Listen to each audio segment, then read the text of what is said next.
and the All Indiana Podcast Network. This is the News 8 Daily 8 Podcast, a Wish TV News 8 update. Hello, I'm Jeremy Jenkins, and this is your News 8 Daily 8 Podcast for Friday, November 1st. Whether you're scouring business financial sites or listening to economics podcasts like this one till your ears ring, you'll find there's no surefire secret to successfully managing your company's finances for the future. It turns out you might just need to pair with PNC Corporate and Institutional Banking, whose team of dedicated relationship managers bring 160 years of experience, pragmatic advice, and an array of tools and tech to scale to any size business. In fact, they're so tuned in to what you need, they knew you'd be listening to this podcast. As for that ringing in your ears, that's the brilliant sound of success. PNC Bank, brilliantly boring since 1865. PNC and PNC Bank are registered marks of the PNC Financial Services Group, Inc., PNC. Copyright 2024, the PNC Financial Services Group, Inc., all rights reserved. With Credit Karma, finding the right credit card for you is easy. Our app analyzes user profiles to suggest personalized recommendations. Visit creditkarma.com today to explore cards tailored to your needs.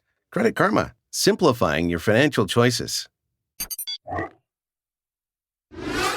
Today marks day 13 of the Delphi Murders trial, where the defense will call more witnesses to the stand. News 8's Kyla Russell gets us caught up with the testimonies and other key moments from day 12. Before the defense called their first two witnesses, the jury heard another round of confessions made by Richard Allen, this time in his own voice. Several phone calls from Allen inside the Westville Correctional Facility were played, mostly to his wife and mom. The first call the jury heard was from November 14th of 2022, just a few days after he arrived there. This call was to his wife, Kathy. He starts off by saying, "Tell the investigators to come and get me. I will tell them whatever they want me to." That call lasted about 3 minutes. The next calls are from April to June of last year. On April 3rd, he made several calls. In all of them, he confessed to the murders, even saying, "I did it. I killed Abby and Libby. And I need you to know I did this."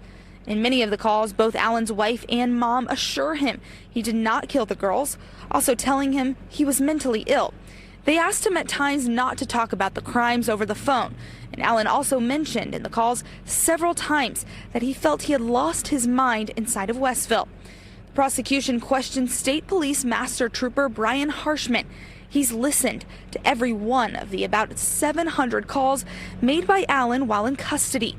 The trooper told the jury he believes the voice in that bridge guy video that says the line, "We all know, down the hill," is absolutely Richard Allen's. The defense called its first two witnesses. First up was a woman named Cheyenne Mill. She was on the Monon High Bridge trails on February 13th and crossed the bridge around 2:50 in the afternoon. She said she never saw anything strange in the woods. She took a few Snapchat photos of the afternoon and later told police where she was. She also said she never saw Richard Allen. The defense called their second witness, Teresa Liebert. She lives near the bridge and saw someone she described as strange near mailboxes that day close to her house. She also told police about what she'd seen. The defense said they're working out exactly how to shape their case and what witnesses to call, as the judge says she still has a couple rulings to rule on. Reporting here in Delphi, I'm Kyla Russell for Wish TV. WishTV.com, or follow us on Facebook for updates.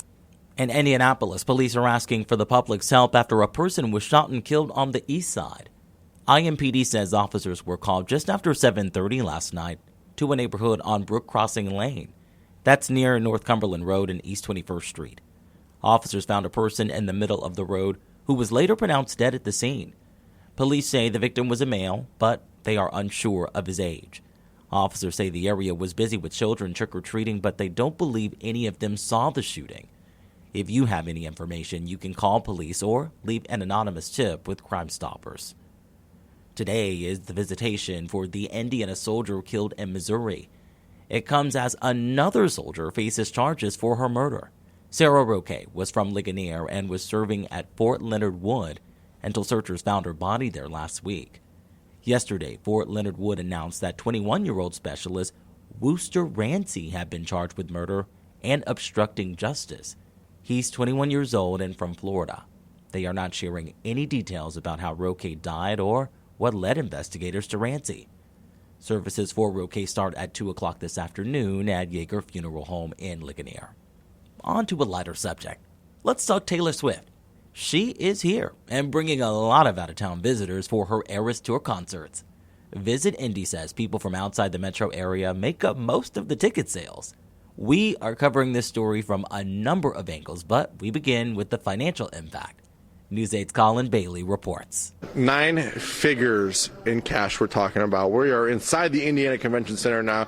Taylor's playing, obviously you can hear in the background. We have the sweet Indy car behind us, Indy Air, and we have Claire from Visit Indy joining us.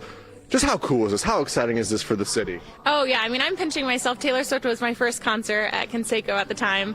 So it's just a great weekend all around. And to end the final U.S. stop of the Eras Tour that'll go down in the record books, Indy could not be more pleased. We talk about financial, impact. Obviously, it's 9 figures. But talk about tickets. 89% of the tickets are from outside of the Indy metro area. Right. We are going to see first-time visitors. And the goal is for them to come back for a leisure stay, right? Come back to Indianapolis another time next year for maybe another concert, a convention, or just all of our amazing attractions that we have year-round. So we're really excited to capitalize on some of those folks that have never been to the city and to wow them with what Indy does best, which is world-class events. There's a lot of things, too, for people to do. Outside of just the concert alone, we have the merch here, but there's a lot of things to come look at. There's an Indy car sitting here. The monument's been lit up pink. It's awesome. Talk about the many things people can do besides just going to the concert. Of course, this is just another page out of our playbook for big mega events here in Indianapolis. It's been a record-setting year for tourism. So just like we did all year long, the hospitality community, our partners and museums and attractions are all coming on board to make the best weekend here in Indianapolis for these Swifties. So we've really never seen a weekend like this ever here in Indy then. Yeah, this will definitely be finishing out a record-setting year with a record-setting weekend across all tourism metrics. You're having FOMO? You're leaving town?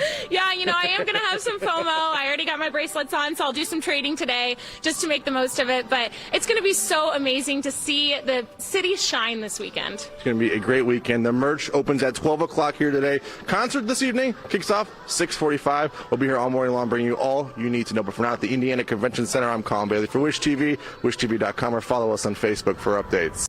And with the influx of hundreds of thousands of people in the city, traffic will be treacherous. News 8's Cody Fisher has tips to help you get around. Police are expecting at least 150,000 people downtown every night of the concert. Lucas Oil Stadium says people without tickets will not be allowed to tailgate outside. This is a map of the road closures that will happen every night at 11 p.m. An important place to know is this parking lot east of Lucas Oil Stadium, across the street from the downtown YMCA. All ride shares will be there.